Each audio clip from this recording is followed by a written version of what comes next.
ज्यामध्ये मराठी व्याकरण आहे, गणित आहे, बुद्धिमत्ता आहे, सामान्य ज्ञान आहे, इतिहास, भूगोल, राज्यशास्त्र, अर्थशास्त्र, भूगोल जे आहे, तर याच्याबद्दलची सविस्तर व्हिडिओ आपण बनवणार आहेत.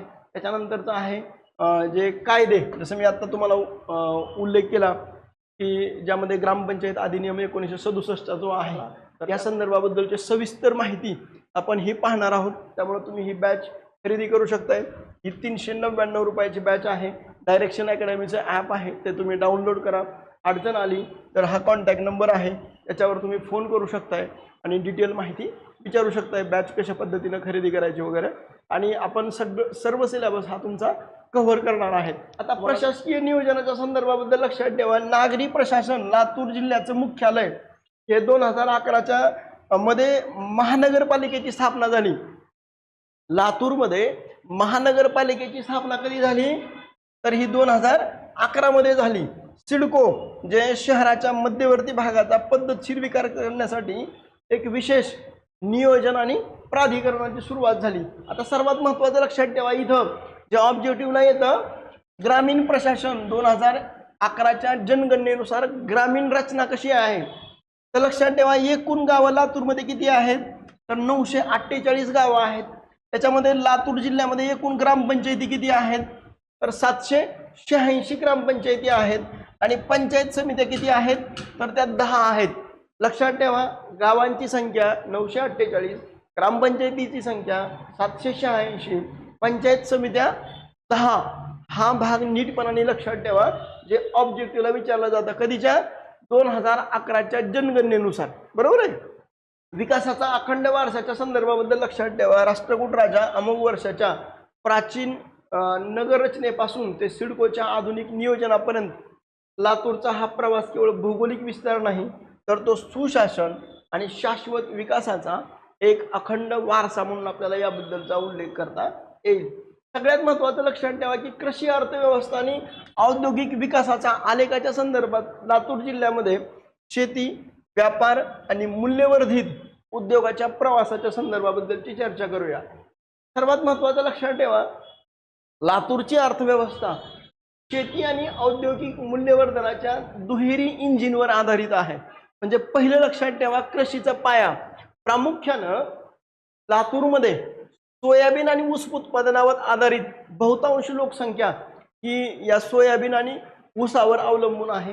दुसरं सगळ्यात महत्त्वाचं लक्षात ठेवा, औद्योगिक जाळ्याच्या संदर्भाबद्दल ज्यावेळेस चर्चा करतो त्यावेळेस सहकारी साखर कारखाने आणि दुग्धजन्य बद्दल जर आपण बघितलं गेलं तर दराचे म्हणजे ऑक्टोबर ते जानेवारी हा काढणीच्या हंगामानंतर बाजारात सोयाबीनची प्रचंड आवक होते, ज्यामुळे काय होतं, दरामध्ये घसरण होते. तुम्ही आजपर्यंत ऑब्झर्व करा एक गोष्ट की लातूर आणि धाराशिवचा जो परिसर आहे या भागामध्ये जास्तीत जास्त उत्पादन हे सोयाबीनचं घेतलं जातं. लॉकडाऊनच्या काळामध्ये जर तुम्ही बघितलं गेलं तर सोयाबीनचा भाव हा जवळजवळ 9 ते 10 हजार 11 हजारापर्यंत भाव गेलेला होता. पण जेव्हापासून ह्या सरकार बदललं आणि सरकारचा जो दृष्टिकोन या पीक उत्पादन घेण्यासंदर्भात किंवा ह्या सोयाबीनच्या उत्पन्नाकडे दुर्लक्ष झालं, आज जवळजवळ 4100 पर्यंतचा भाव किंवा 200-300 पर्यंतचा भाव हा आज आलेला आहे. म्हणजे एकूण जर खर्च बघितला गेला त्या तुलनेमध्ये सोयाबीनच्या पिकाचे जे अवमूल्यन हे केलेलं आहे.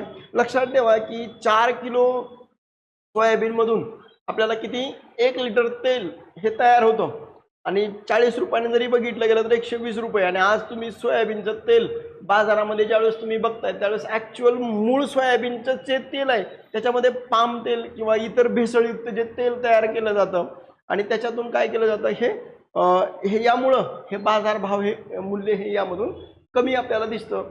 दराचं जे अंदाज वर्तवण्याचं सांख्यिकीय मॉडेल आहे त्यामध्ये लक्षात ठेवा की नियंत्रित पिके आणि सोयाबीन याच्यामध्ये 0, 1, 3 वगैरे अशा टाईपचा आलेख आहे. याच्यामध्ये लक्षात ठेवा, मला फक्त एकच सांगायचं की सर्वोत्तम बाजारभावासाठी 12-2-2 हा कठोर गुणवत्ता निकष आहे. 12-2-2चा निकष म्हणजे काय, 12% कमाल ओलावा आहे, 2% कचरा आणि बाह्य घटक आहे आणि दुसरं 2% हे खराब सोयाबीनचे दाणे, असा हे गुणवत्तेचा निकष हा यामध्ये पाळला जातो. हवामानाचा फटका आणि गुणवत्तेचा थेट परिणाम हा शेतीच्या उत्पन्नावर होतो. म्हणून लक्षात ठेवा की 12-2-2 म्हणजे जसं आपण आता पाहिलं की 12% कमाल ओलावा, 2% कचरा आणि इतर बाह्य घटक आणि 2% खराब दाणे, यासारखं जर बघितलं गेलं तर या प्रतीचं सोयाबीन जे आहे तर ते 4100 ते 4250 प्रति क्विंटल हे सोयाबीन खरेदी केलं जातं. दुसरं सर्वात महत्त्वाचं की पावसानं खराब झालेलं सोयाबीन 2000 ते 3000 प्रति क्विंटल हे या कमी अवमूल्यन करून हे खरेदी केलं जातं. म्हणजे गुणवत्तेतील घसरणीमुळे शेतकऱ्यांचं प्रचंड आर्थिक नुकसान यामध्ये होतं. कृषी क्षेत्रातून औद्योगिक क्षेत्राकडं आणि विशेषतः सहकारी उद्योगाच्या पायाभरणीसाठी जर आपण बघितलं गेलं तर सहकारी साखर कारखाने आणि दुग्धजन्य उद्योगाचं जाळं देखील लातूरमध्ये पसरलेलं आहे. विकासरत्न विलासराव देशमुख मांजरा शेतकरी सहकारी साखर कारखाना याची जी स्थापना आहे तर ती 1984 मध्ये संस्थापक माजी मुख्यमंत्री विलासरावजी देशमुख यांनी हे स्थापन केल्याचा उल्लेख करता येईल. सगळ्यात महत्त्वाचं आहे की मांजरा कारखान्याची सध्याची नियोजित साखर गाळप क्षमता किती आहे तर लक्षात ठेवा 4750 TCD ही आहे. म्हणजे काय TCD म्हणजे काय तर साखर कारखान्याची दैनंदिन गाळप प्रक्रिया क्षमता मोजण्यासाठी वापरलं जाणारं जे प्रमाणित एक मापक आहे ते म्हणजे TCD आहे. त्यानुसार लक्षात ठेवा कार्यरत क्षमता किती आहे 4750 आहे आणि नियोजित विस्तार किती आहे तर 7500 TCD आहे आणि साधारणतः नियोजित विस्तार हा 7500 TCD म्हणून आपल्याला उल्लेख करता येईल. आता ऊसाच्या उत्पादकासह म्हणजे वीज निर्मिती आणि व्यावसायिक रसायनाच्या उत्पन्नाच्या संदर्भाबद्दल लक्षात ठेवा. सहवीज निर्मिती ही 18 मेगावॅट आहे आणि ग्रीड वीज पुरवठा त्यामध्ये केला जातो. डिस्टिलरी प्रकल्प म्हणजे सध्याची जी क्षमता आहे तर ती 60 KLPD म्हणजे KLPD म्हणजे काय तर किलो लिटर पर डे याची क्षमता आहे आणि याची नियोजित क्षमता किती आहे 120 KLPD आणि इथेनॉल रेक्टिफाईड स्पिरिट आणि ANA यानुसार हे घेतलं जातं. आता शाश्वत ऊर्जेकडे वाटचाल करत असताना लक्षात ठेवा 2026 मधील कॉम्प्रेस्ड बायोगॅस CGB प्रकल्प यामध्ये उत्पादन काय होतं तर जैव इंधन जे 2026 मध्ये सुरू करणं हे नियोजित आहे आणि 8 मेट्रिक टन ही उत्पादन क्षमता आहे. लातूरचं अर्थचक्राच्या संदर्भाबद्दल लक्षात ठेवा शून्य कचरा ऊर्जा निर्मितीवर आधारित परिसंस्था म्हणून आपल्याला उल्लेख करता येईल. लक्षात ठेवा शेती आणि कच्चा माल जे ऊस आहे तर ते कुठे जातो मांजरा साखर कारखान्यामध्ये जातो. यामधून CBG म्हणजे जैव इंधन तयार होतं. त्याच्यानंतर व्यापारी साखर आहे, दुसरं 18 मेगावॅट वीज आहे, त्याच्यानंतर इथेनॉल आणि रसायनं यामधून तयार केली जात आहेत. म्हणजे केवळ शेतीवर अवलंबून न राहता मूल्यवर्धित उत्पादनं शाश्वत ऊर्जाच्या माध्यमातून लातूरचं एक परिपूर्ण स्वावलंबी अर्थव्यवस्था ही त्यामधून निर्माण केलेली आहे. लातूरचा ऐतिहासिक आणि वास्तू वारसा जर बघितला गेला तर विशेषतः लक्षात ठेवा मध्ययुगीन लष्करी रणनीती प्राचीन लेणी आणि हेमाडपंथी स्थापत्यकलेचा प्रवास ह्या लातूरच्या संदर्भाबद्दलचा आपण पाहूया. सगळ्यात महत्त्वाचं लक्षात ठेवा लातूरची जी ओळख आहे तर ती केवळ एक शहर नाही तर ती भिन्न कालखंडाचा आणि वास्तुशैलीचा एक प्रकारे संगम आहे. लक्षात ठेवा पहिलं लष्करी वास्तुकला म्हणजे औशाचा भुईकोट किल्ला, दुसरा आहे लेण्यांचा वारसा म्हणजे जे खारोसा लेणी आहे तर त्या लेण्यांचा वारसा आणि तिसरं आहे मंदिर स्थापत्य जे निलंगामध्ये निळकंठेश्वर मंदिर म्हणून आपल्याला उल्लेख करता येईल. आता लष्करी वास्तू ज्यामध्ये औशाचा जो भुईकोट किल्ला आहे त्यामध्ये भौगोलिक रचनेचा वापर करून तयार केलेली एक अभेद मध्ययुगीन संरक्षण यंत्रणा आहे. त्यामध्ये लक्षात ठेवा भौगोलिक रचनेचा जर बघितलं गेलं की हा जो किल्ला आहे तर यामधून जर बघितलं गेलं तर या इथला जो व्यक्ती आहे हा म्हणजे येथून हा या वरच्या बुरुजावरून टेहळणी करू शकतो. म्हणजे सर्वात उंच बुरुजावरून दूरवर नजर ही यामधून करता येते. दुसरा आहे हा मैदानी शत्रूपासून अदृश्य असणारा भाग. त्याच्यानंतरचा आहे पोस्ट बहामनी काळात दक्कनच्या सुलतानशाहीने या किल्ल्याला अनन्यसाधारण भौगोलिक स्थान दिले. इथल्या भागामध्ये जसं दौलताबादला जशा पद्धतीनं खोलगट भाग आहे कठाड्या टाईपचा तर हा खोलगट भाग म्हणून आपल्याला उल्लेख करता येईल. 36.58 मीटर उंचीचा खंदक आणि दुहेरी तटबंदी हे या किल्ल्याचं एक मूळ वैशिष्ट्य म्हणून आपल्याला उल्लेख करता येईल. अनेक कालखंडाचा आणि साम्राज्याचा साक्षीदार असणारा हा किल्ला आहे. म्हणजे 1529 मध्ये मुर्तुजा निजामशहा यांचे देवडी शिलालेख म्हणून आपल्याला इथं उल्लेख करता येईल. दुसरं आहे 1614 ते 1000 हिजरी 14 मलिक अंबरचा विजय, किल्ल्याचं नामकरण अंबरपूर नंतर अमरापूर हे झालं. 1680 मध्ये औरंगजेब आणि सोहराब खान यांच्या पर्शियन शिलालेखाचा इथे जामा मशीद म्हणून आपल्याला उल्लेख करता येईल. 19व्या शतकामध्ये कर्नल मेडल्स टेलर यांनी बांधलेली ही बारादरी. त्याच्यानंतर आदिलशाही निजामशाहीच्या सेवेतील तुर्की अभियंत्याच्या नावावर नोंदी असलेल्या तोफा वर नावही त्यामध्ये कोरलेली आहेत. हे एक वेगळं वैशिष्ट्य सांगता येईल. आता प्राचीन लेण्यांच्या संदर्भाबद्दल जर बघितलं तर खारोसा लेणी ही गुप्तकालीन 6व्या शतकातली शिल्पकला आहे.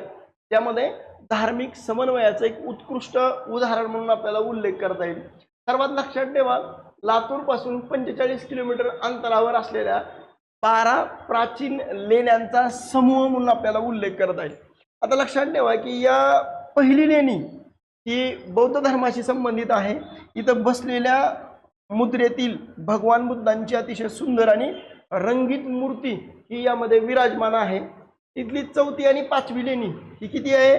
2 मजली आहे. 4थी आणि 5वी लेणी ही किती आहे? 2 मजली आहे. गुप्त काळातील मूर्तिकलेचा एक अप्रतिम नमुना आहे. टेकडीच्या विरुद्ध बाजूस ऐतिहासिक रेणुका देवीचं मंदिर देखील त्या भागामध्ये आहे. या लेण्यामध्ये नेमकं काय काय कोणकोणत्या मूर्त्या कोरल्यात लक्षात ठेवा. शिवलिंग आहे, दत्त आहे, यक्ष आहे, विष्णू आहे आणि शिव पार्वतीच्या मूर्त्या देखील या लेण्यांमध्ये कोरलेल्या आहेत. कोणत्या लेणी? खारोसा लेणी म्हणून आपल्याला उल्लेख करता येईल.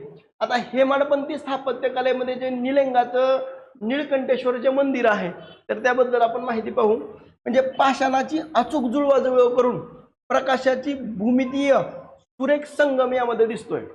सर्वात महत्त्वाचं आहे की सिमेंट विना काय केली, याची पाषाणांची बांधणी केली गेली. म्हणजे काय, हे या पद्धतीनं मोर्टिस अँड टेनॉन पद्धतीचा अचूक वापर. म्हणजे या पद्धतीनं असा खड्डा करायचा छोटासा आणि त्याच्यानंतर या पद्धतीनं असं कोरलं जातं आणि हे याच्यामध्ये फसवलं जातं. म्हणजे अशा पद्धतीनं म्हणजे बांधकामात चुन्याचा किंवा सिमेंटचा अजिबात वापर नाही. दगडा कोरायचा आहे, दगडावर दगड ठेवून व्यवस्थित, ज्याला आपण हेमाडपंथी मंदिर रचना म्हणतो, तर तशा पद्धतीचं हे बांधकाम आपल्याला निलंग्यामधलं दिसतं.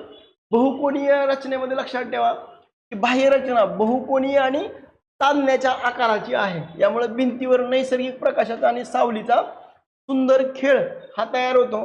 गर्भगृह आहे. मुख्य गाभाऱ्यामध्ये शिवलिंग स्थापित केलंय. इथलं कोरीव खांबावर विविध पौराणिक कथा म्हणजे कथा जी आहेत, पौराणिक कथा त्या देखील याच्यावर कोरलेल्या आहेत. हे एक सर्वात महत्त्वाचं वैशिष्ट्य म्हणून आपल्याला उल्लेख करता येईल. लातूरचा वास्तू वारसाच्या संदर्भाबद्दल एक दृष्टिक्षेप जर टाकला तर लक्षात ठेवा, औसा किल्ला कधीचा आहे? मध्ययुगीन काळातला आहे. खोलगट आणि भौगोलिक रचना आणि इथं सर्वात महत्त्वाचा औसा तालुक्यामधलं खंदक आहे. उद्दिष्ट काय होतं? लष्करी संरक्षण आणि रणनीतीचा भाग होता. दुसरं खारोसा लेणी ही 6व्या शतकामधली आहे. 2 मजली आणि अखंड पाषाण शिल्पकला म्हणून उल्लेख करता येईल. धार्मिक समन्वय आणि उपासना म्हणून आपल्याला उल्लेख करता येईल. निलंग्याचं असणारं मद्दीन हे मध्ययुगीन कालखंडामधलं मोर्टिस आणि टेनॉन आणि सर्वात महत्त्वाचं आहे बहुकोणीय जोडणी, आध्यात्मिक आणि अभियांत्रिकीचं सादरीकरण. म्हणून लातूरचा वारसा हा केवळ इतिहास नाही तर वास्तुकला, भूगोल आणि अचूक अभियांत्रिकीचा एक प्रगत अभ्यास म्हणून आपल्याला उल्लेख करता येईल. तुम्हाला जर हा व्हिडिओ आवडला तर तुम्ही लाईक करा, शेअर करा आणि सबस्क्राईब करायला विसरू नका. थँक्यू.